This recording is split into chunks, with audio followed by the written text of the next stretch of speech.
Welcome back to the Pushing Through Loss podcast, where we share stories, honor resilience, and embrace strength. I am Kalila Green Siciliano, and it is my honor to begin the journey with you. Today I have with me a new guest, Jen, who I just met, and in just discussing briefly with you the idea of how you came to the podcast, I'm really intrigued by your story, and I think, like I said before we started recording, it will really resonate with people because the loss of what is to come is just as clear as what you've actually lost. And I'm so glad that you decided to come on and share your experience. So welcome. Thank you so much for having me. I believe that, that cliche thing of my pain and my passion has now become my purpose. Has 100%. happened. So again, I'm very grateful to be here and to share some more insight for people. Thank you. Well, you just told me that at the age of 15, you were basically told that you could not have children. Yeah, Can you go back to that and tell me a little bit sure. more about what happened? Yeah. Well, throughout middle school and as I was going into high school, I was just kind of sick all of the time and we weren't sure why. And finally, as I entered my freshman year of high school, we discovered that I had chronic kidney disease Wow. and nothing genetic. They believe it was an untreated case of strep throat. And my kidneys were predisposed to be affected by that, I guess. Yeah. Wow. So I went through 6 months of dialysis as my family was tested to see if they could donate, and very grateful that my father was a wonderful match. And so at 15, I received my dad's kidney, and it lasted for 18 years. But with the transplant comes the great responsibility of immunosuppression medication so that my immune system and body doesn't reject this quote unquote foreign invader that's actually keeping me alive. Right. Yeah. And so I would have the choice to carry a child if I wanted to. However, it would be the choice between losing the kidney, being able to, bring a child healthily into the world, or continuing on the immunosuppression medication and not really knowing if there would be, something that would come up for the That child based on that that is a medication. lot of responsibility at 15. Yeah, I guess I had a wonderful support team from my healthcare professionals and my mom and dad. And, it kind of goes along with what I've learned becoming a prosilience or proactive resilience coach is that you can face challenges and choose your strategy with which you want to meet them. And I've sort of always been the kind of person who accepts, like, this is life, this is what's happening, and what do I want to do with it? I think that's such a beautiful way to look at it because I say all the time, I can't change what happened. I can change my outlook on it. And I think that's the exact same sort of meditative thought because things will happen. We all know this. Bad things Yeah, happen. Bad things happen to yeah. good people. Bad things happen to bad people. There's nothing that you can say that will change what already is there. It's all about how you then go forward. And your attitude of saying, okay, what are my next steps is beautiful. Mm-hmm. Well, and as a teenager, my next steps were, what do you mean? I'm immortal. Fix me. Like Right. that was my outlook. And I was fixed for 18 years. That's It was incredible. amazing. Yeah, it brought me through all of those young adult milestones that you think of. The way in which I experienced some of them were different than maybe what is normal Mm. or expected, such as, well, I finished high school. Did I do it with extra tutors and help at home? Yes, because I did spend a month in the hospital with a acute rejection at one point, which we were able to turn around and save the kidney. So high school looked a little different. College was pretty on par with most college experiences.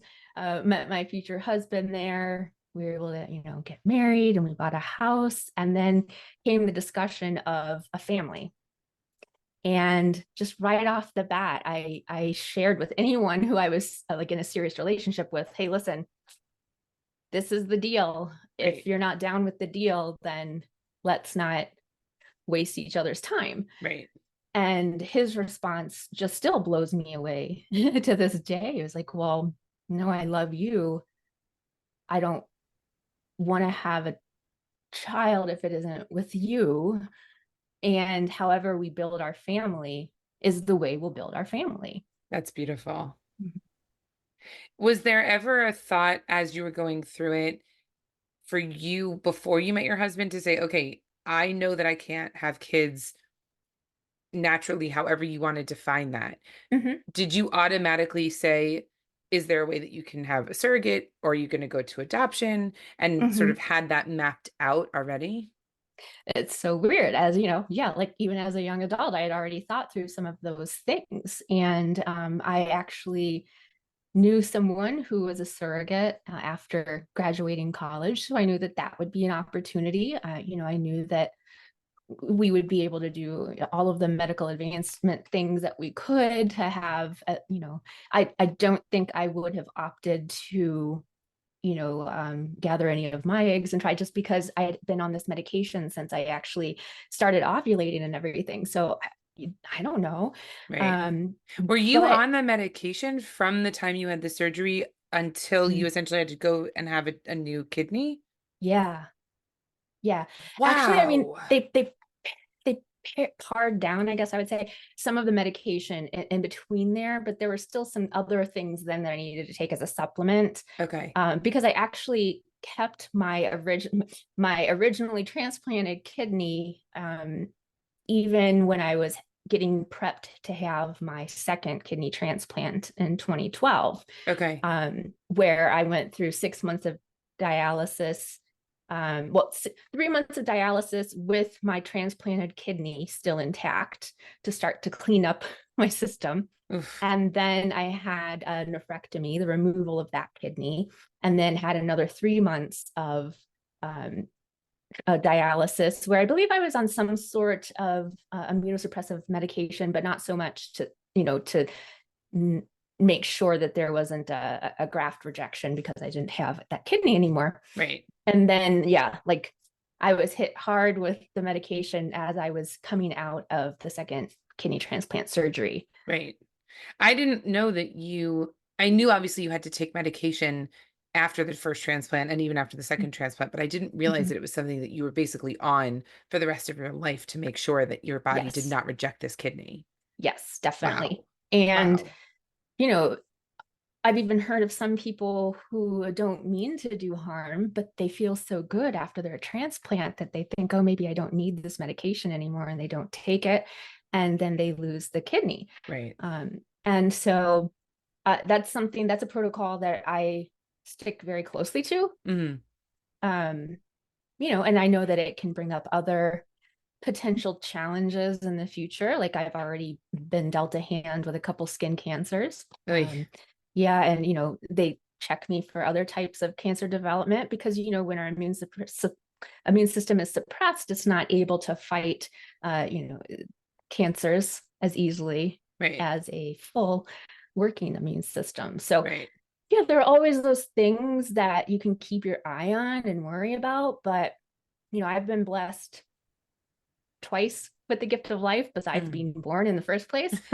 And so, and I've learned from my parents to try not to look too far ahead and worry. Hmm. Like, be practical Hmm. and be smart and understand and advocate for yourself, but try not to look too far down the road of worry, because all it does is it drains your energy. I think that that's such good advice for everything, because Mhm. you could look at anything and say, oh my gosh, what's going to happen in a month? What's going to happen in 6 months? What's going to happen in a year? I don't know. Can Who we work knows? on this week first? Like Right. I'm not sure. My mom does that a lot. My mom is a travel agent, and she's always looking, to the next trip and the next vacation and the next time off. And I'm like, can we step back for a second, please? Yeah, can we be present here? Can we, Right. life is precious. Can we find the glimmers in the small moments as much as in the big accomplishments and Right. goals and milestones. Right.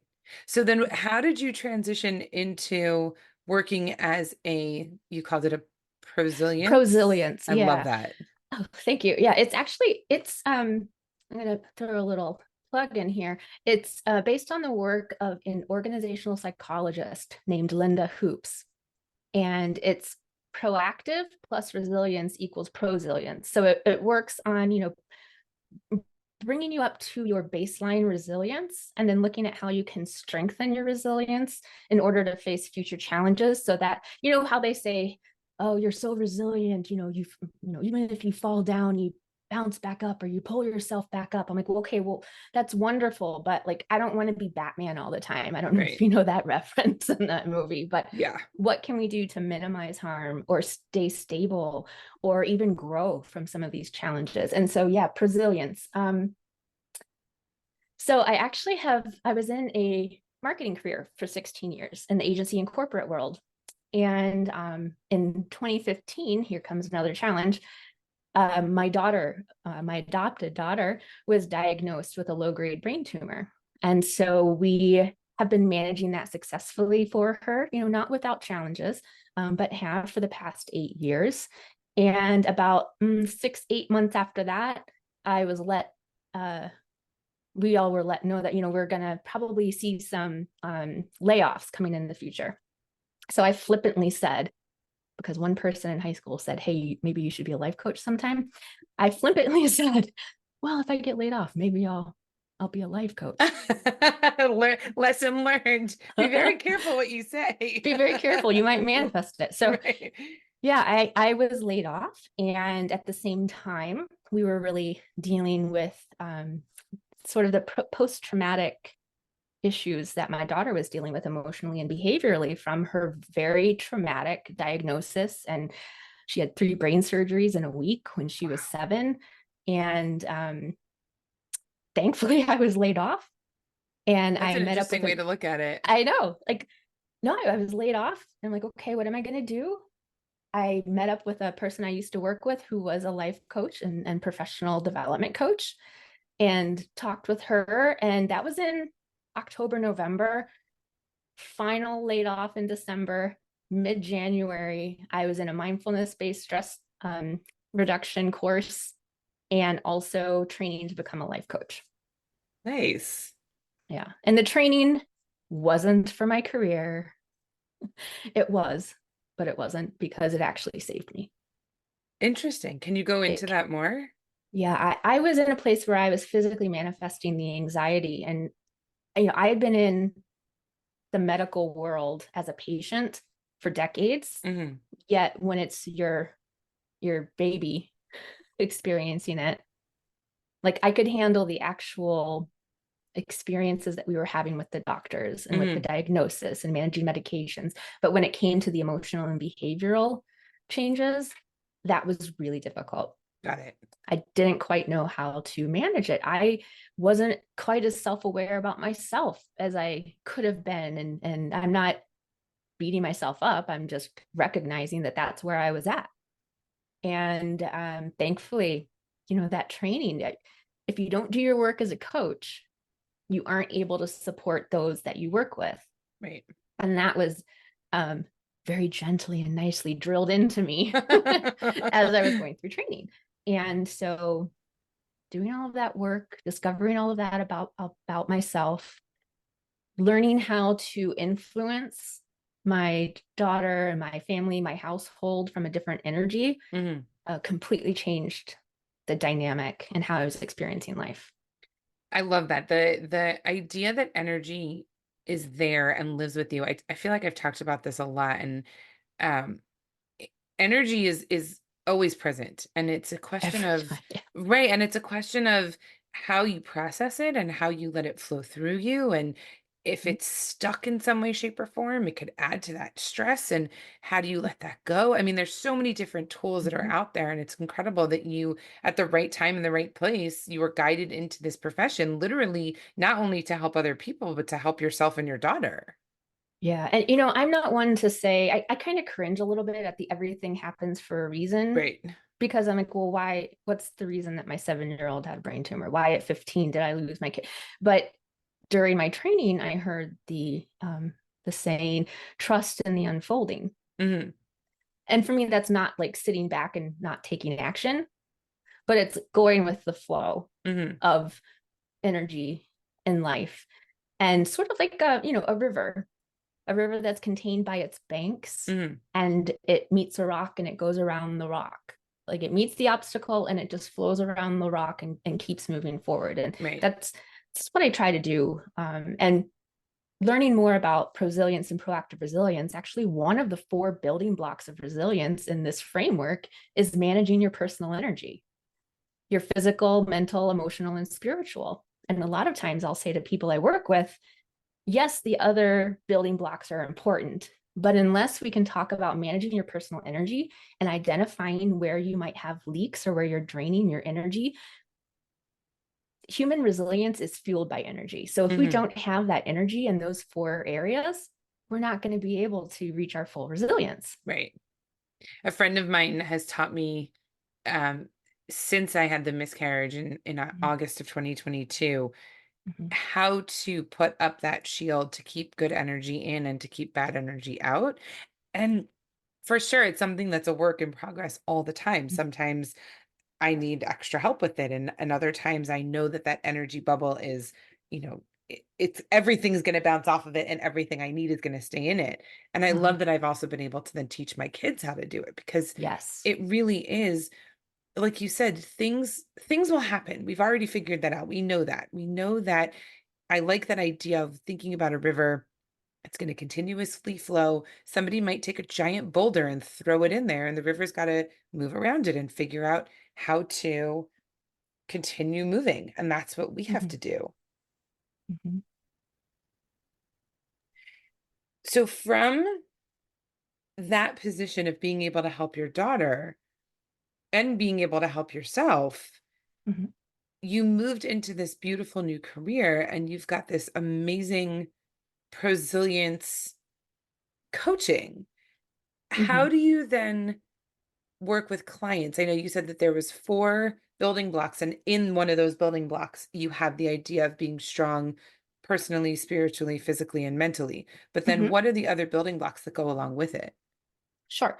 Well, there is one of the other most important ones, which I include awareness in, but also calming yourself. Mhm. So when we're meeting challenge or there's turbulence in life, a lot of times we will get into our uh, fight or flight response, our sympathetic nervous system response. And when we're there, I mean, it's completely normal. We were built to react that way. It's when we stay there, it can become an issue. And also, as you're looking to build your prosilience and learn how to face challenges, if you can't engage your parasympathetic nervous system, you're not able to get into your wise mind. You're not able to think clearly or make really clear decisions that you feel comfortable with and confident about. So the first one are discussing calming techniques. And, I'm sure everyone has heard this before. My first one I ever used was breathing. Man, I breathed for 3 months straight when I first learned how to regulate my nervous system. I'm not even kidding. I know all Like of a you, sudden you're like, was I not breathing before? I don't understand. yeah. Like, man, I would have to put up, you talked about an energy bubble. Mine was a titanium door. I would Wow. put down a titanium door so that I could come back within myself and engage my diaphragmatic breathing, do my 4-step box breathing, whatever breathing felt right in that moment. And slowly but surely, within those 3 months, it went from a titanium door to a screen door to, now it's just kind of like a vaporous bubble, I guess. It's just, Nice. and I know how to help myself within that. But breathing is one of the best ways to self regulate. What is your favorite breathing exercise? Oh, my favorite, I call it my straw breath. It's when I know that I am really connected all the way from the earth up into the universe, that life force energy, life source energy. And I put my feet on the ground and sit up straight, close my eyes, put my hands on my stomach and maybe my heart, and just keep breathing until I can feel a full breath going the full length of my body. And I then love that that's when it's my, called a straw, that you can really yeah, picture your just like, entire body just taking it all in. yeah. But other than that, 5, 4, 3, 2, 1 are some of those dialectical behavior therapy things that you can do to bring yourself back into the present moment. Like I said, 4-step box breathing, just really taking some time with breath, whatever feels good to you in that moment and whatever is practical for the situation that you're in. It's so funny because I was definitely not a meditator. I was not a breather, quote unquote. Mm-hmm, I don't like yoga, but box breathing has become my go-to. It is my favorite. It's the easiest one for me to do. mm-hmm, I feel like I don't have to get out of my own way to do it, and it has calmed me in so many different situations. mm-hmm. I mean, even traffic situations for me. Like if someone cuts me off, I'm like, okay, no, we'll breathe and then we'll be good. We'll be good. Totally. And then the second building block of resilience is choosing a strategy with which to meet the challenge. So there are different ways that we can do that, but the ones that we can focus on the most are reframing the challenge or situation into something that looks or feels like less like danger, where you can support yourself. Change it. Is this such a situation that you can just change? We'll do it. And if not, and this is my go-to, is accept what is and then adapt. Adapt your, perception or expectations to the new reality. Mm. And then you can do that also by solving problems using your resilience muscles. And this one is super fun. It's 7 resilience characteristics or muscles that we all have access to. And you either have a really easy access to them that you can use them efficiently and effectively, or there may be some that are a little more difficult to use. And those are positivity, confidence, priority, connection, creativity, structure, and experimenting. And there's actually, I'm a personal resilience practitioner through Resilience Alliance. And there's an online assessment that I can offer people that I work with. You go and you take that assessment and you can get a look at your resilience muscles and which ones are your easiest go-tos for That's so challenges. cool. Yeah. And then you can also look at the ones that maybe aren't as easy. And we can come up with an action plan to build those so that you have ease of access kind of across the board and you have Mm. so many more resources to support you. I think that that's something I've said this so many times. This is the stuff that needs to be taught to kids. Oh my I gosh, feel yes. like if you had been given the tools at 15 to be able to work through those things, obviously you handled it the best you could and you came out an amazing person on the other side. Oh, But at the thank you. same time, like you said, you then weren't able to handle it for your own daughter for her emotional well-being when she was then Hmm. diagnosed. Hmm. It's something that people always think you're born with resilience, and it's just something that you either have or you don't have. And Hmm. resilience is such an active component. You Oh have to yeah. choose resiliency, and you have to make that decision to say, I am either going to sit and wallow and the rest of my life is just going to be in this painful moment, or I am going to choose to work my way out of it. And that moment will still be with you, but it's Hmm. not going to be this intense grieving process the entire time. Yeah, totally. I mean, that's one of the things that Linda Hoops talks about is this idea that it's a verb, Mm, resiliencing.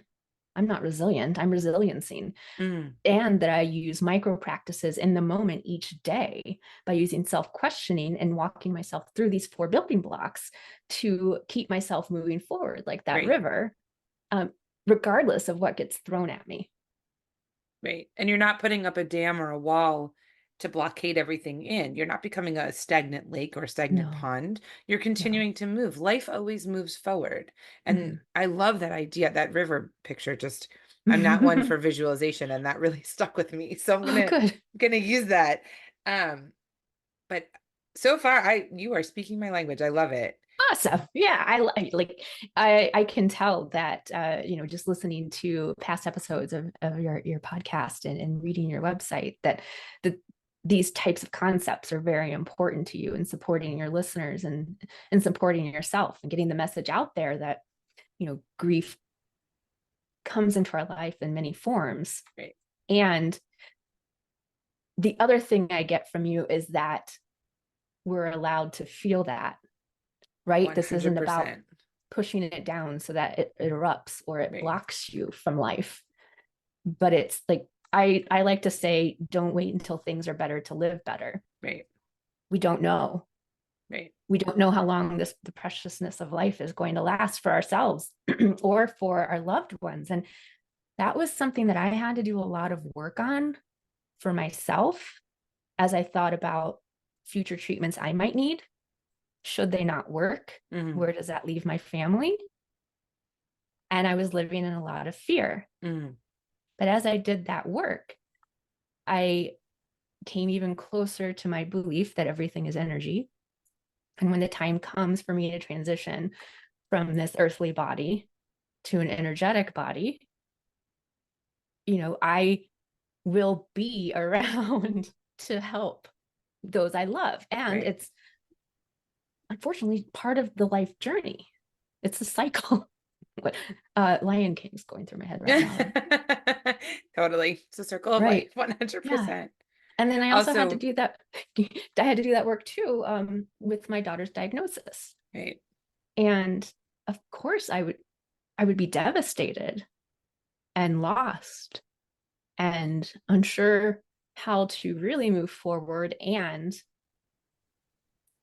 I have a different relationship with the idea of death now than I did, years before. Mhm. I think what I was going to say to add to that is that one of my Mhm. favorite stories is, and I forget even where I heard it first. It might have even been strangely on Facebook, but that there's twins in a mother's womb and they're talking to each other.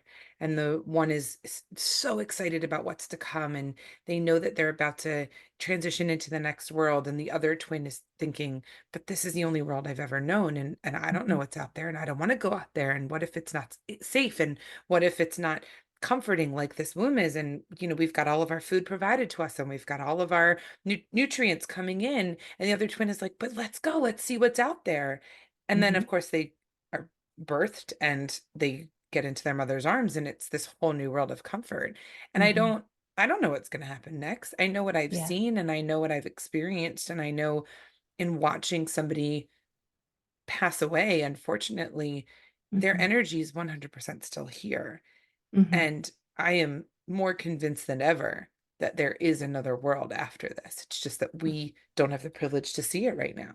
And Mhm. we're like that baby being born, that when it's our time, whatever's going to come next is scary and exciting and unknown, and it's going to be what it's going to be. Right.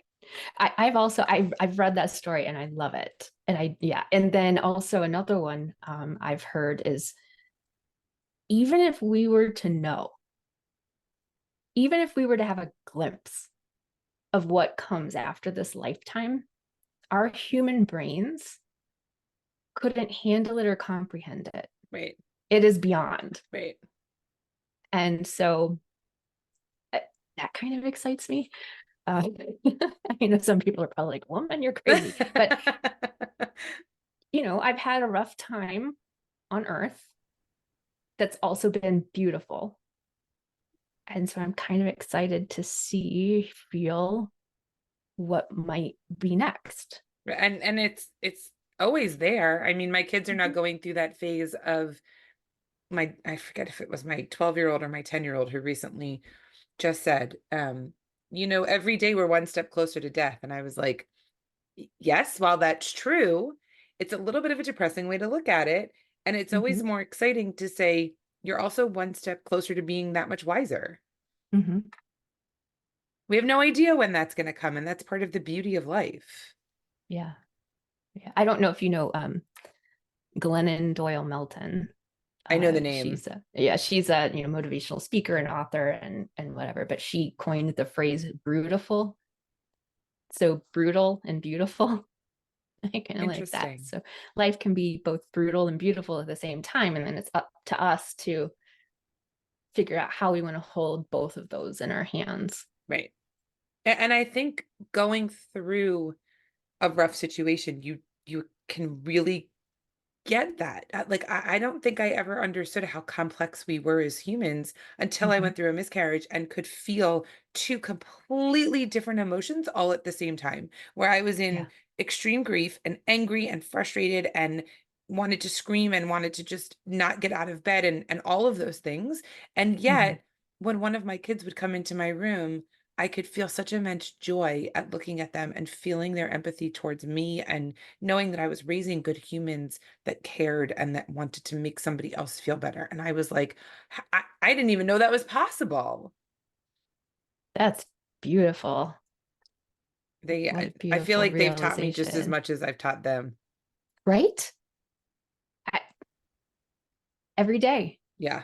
every day. Yeah.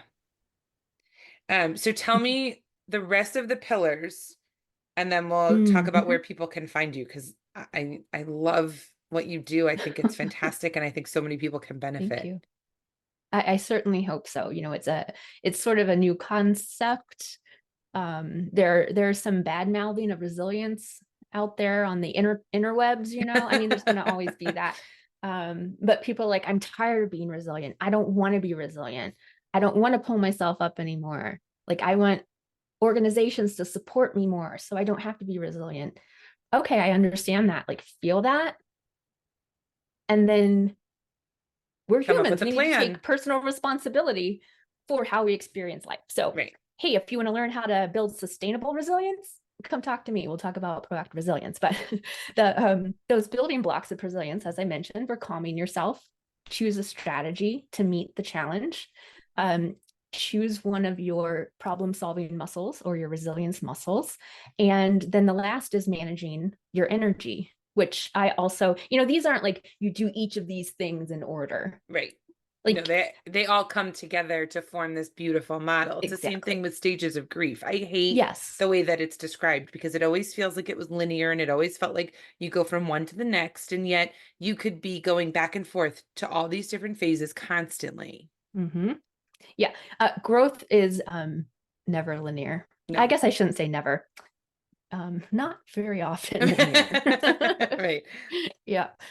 So then the managing your personal energy, I work a lot with people with that up front because without energy, we don't have any support or a buoy to move through Mm, the other building blocks. So managing your personal energy is about taking a look at your physical energy, your mental energy, your emotional energy, and your spiritual energy.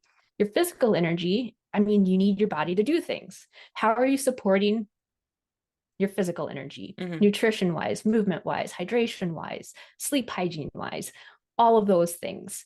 Uh, are you feeling tired? Where can you find leaks in your physical energy plan? Looking at your mental energy, it's what are you telling yourself? Do you have energy leaks with your self talk? Can we take a look at your mindset? Are you living in more of a lack mindset or a growth mindset? What will support you more? Emotional is really learning how to deal with those difficult emotions that we as humans experience, as you were saying.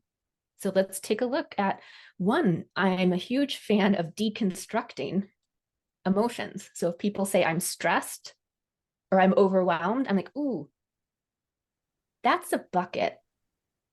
So let's take a look at the emotional danglers within that bucket. mhm, And we're going to list those out because once you know what you're dealing with, then you can come up with an action plan on how to process that emotion, accept that emotion, release that emotion, all of those mm, things. And then the last is your spiritual energy. And this can be religious, but most likely it's more about a sense of purpose and connection to something outside of yourself. And for me, I can say that right now it's doing this work.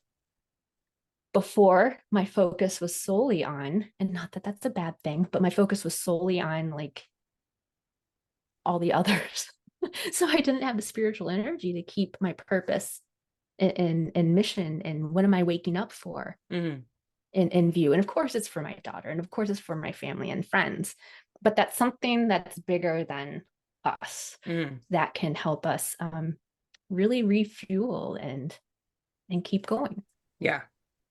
I love all of those aspects of the energy. And it's so interesting because in the last few months I've been playing around with this kind of a new technology that works Mm. with energy. It literally works with frequencies and tones and quantum physics and stuff that I have no comprehension of. I just know that it works. I love all of those words that you just said. Then you would love this program. It's amazing. It's from this company called Solex. They're actually based in Utah. And the guy who created it is an ex-NASA scientist.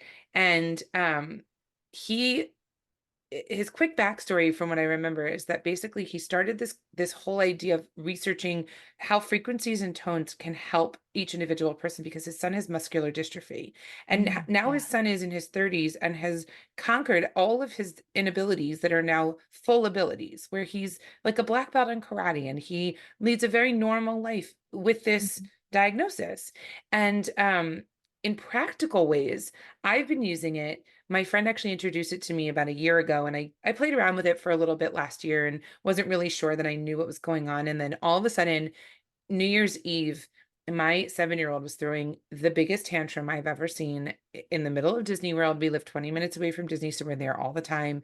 And he was exhausted, and his ice cream had fallen, part of the Mm. chocolate had fallen on the floor. You thought That's the worst. and the scream that emitted from his body, you thought I was murdering him. Like I was afraid people around me were going to call CPS because this child Yeah. screamed bloody murder.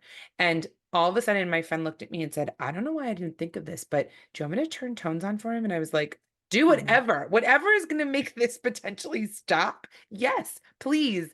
And literally, I counted within 60 seconds, he had calmed down. And I was like, That's amazing. okay, I need to revisit this program because I just saw it work in front of my eyes. And I've been using it since January 1st. I signed back up for it. And Hmm. it's something that has all those components. It Yeah. talks about the idea that everything vibrates at a certain level. And so if you can bring those vibrations back into equality and Hmm. balance, that all of a sudden the emotional component of it balances out, your mental part of it balances out, even your spiritual side can balance out. And then there's also a component that is equally as powerful where it talks, you can actually have affirmations that you can say into the system, and it Mm. has those different tones that balance your body playing with the affirmations after you record it. It's Hmm. it's mind-blowing what this thing can do. It's It really is so cool. cool. And it's so true. Our body is always looking for homeostasis. Right. And when we aren't there, it's always searching for ways to get back into homeostasis. So, like Yep. when you cry, I always say tears are simply a chemical release Hmm. because actually they've done studies where they'll take samples of tears from someone who is crying for joy, someone who is crying from grief, someone who is crying from anger, and it's the neurochemical everything that's in there are completely different. Yep, all of the molecules look All different, the all of the molecules are crystals different. look different. I was literally just telling somebody that this weekend. It's so true. Yeah, it's super. I think I also read it in a book, Emotions of a Molecule by Candace Pert. She worked at NIH years ago. It's amazing. That's a great book. Yeah, I'm gonna have to look that up. It's the same idea to me, I think, as I don't know if you've heard of like the polyvagal theory. Mm-mm. And our vagus nerve, it's one of the longest nerves in our body, Mhm. and it runs from the base of our skull all the way to our stomach. And there are ways to tone that vagal nerve so that you have a larger window of tolerance So when they talk for about having a short fuse, that's literally what they're talking about. could be. And one of the ways to strengthen your vagal tone is humming. What does humming give you? It gives you frequency of sound, it gives you vibration. It actually also lifts your mood if you can just sing or smile. Yep. It's proven also to lift your mood. So that's a super cool program. I'm going to have to look at that. I will definitely give you the information for it. It's so cool. And Awesome. just to finish up that part of it, they even say for babies when they're born, a father's tone is actually more soothing than a mother's tone when a baby is going into full on tantrum mode because Yeah, of the fact that that low vibrational hum that a father emits when they speak is more along the lines of what their body needs to create that homeostasis. interesting. Hmm. That's cool. Yeah, I know sound and frequencies and all of it. Just It's so cool. It's so fascinating. I actually just I went to a sound bath a couple weekends ago on St. Cool. Patrick's Day, at Healing for the Center Arts that I at Center for the Healing Arts that I do some workshops at, and it was a St. Patrick's Day theme, so it was cool. So they had stringed instruments and they had Tibetan crystal, bowls, glass bowls, and they had gongs, and then they also had a monochord, which is a 32 stringed instrument that's ancient.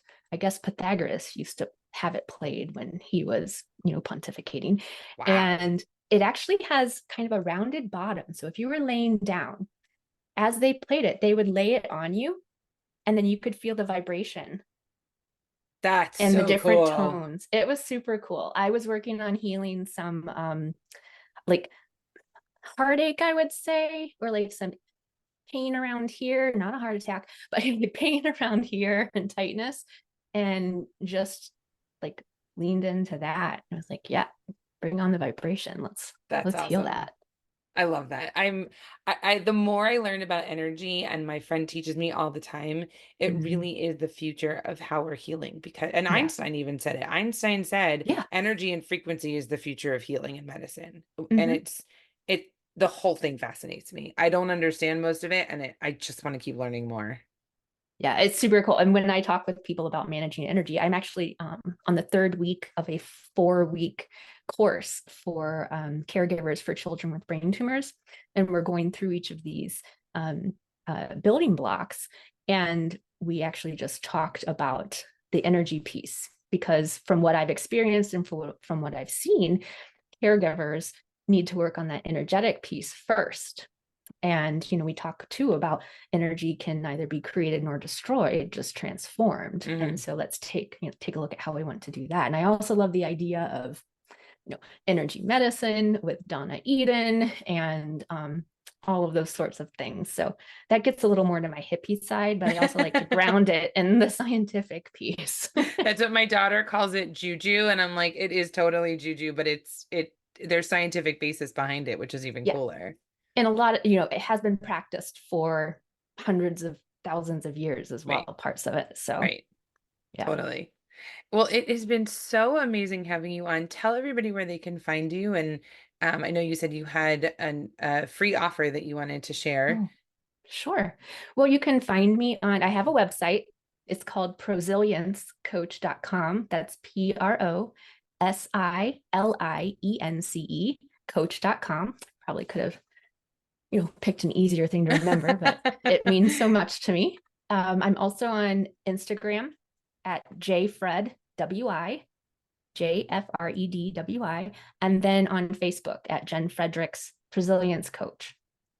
And Perfect. reach out. I'm really interested in starting to support people and offering. I have an offer for personal resilience questionnaire to look at your resilience muscles and do a debrief session and come up with an action plan.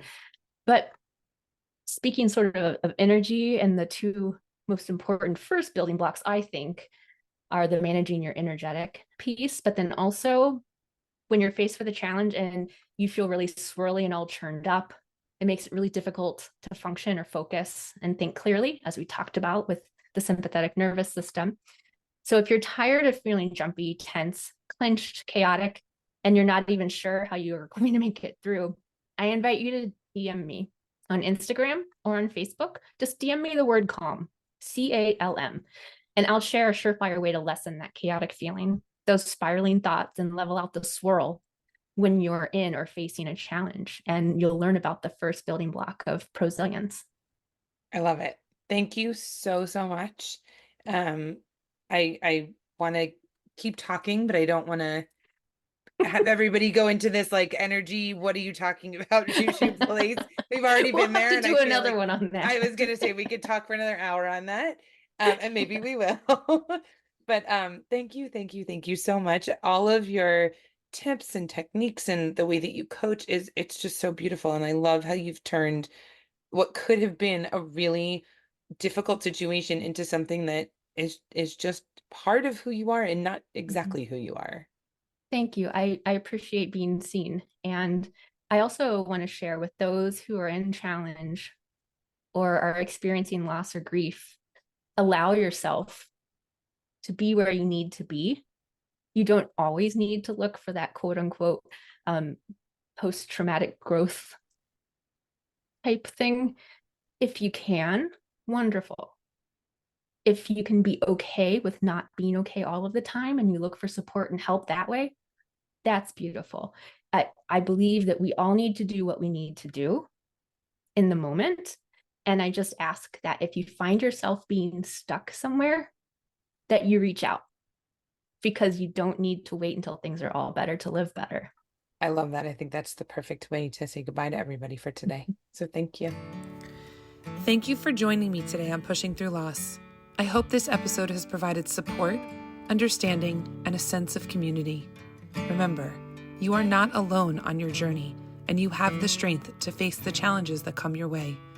If you found value in today's conversation, please leave me a review and consider sharing it with others who may benefit. Together, we can help each other heal and activate our inner strength warriors. Stay tuned for more empowering conversations, and until next time, you got this.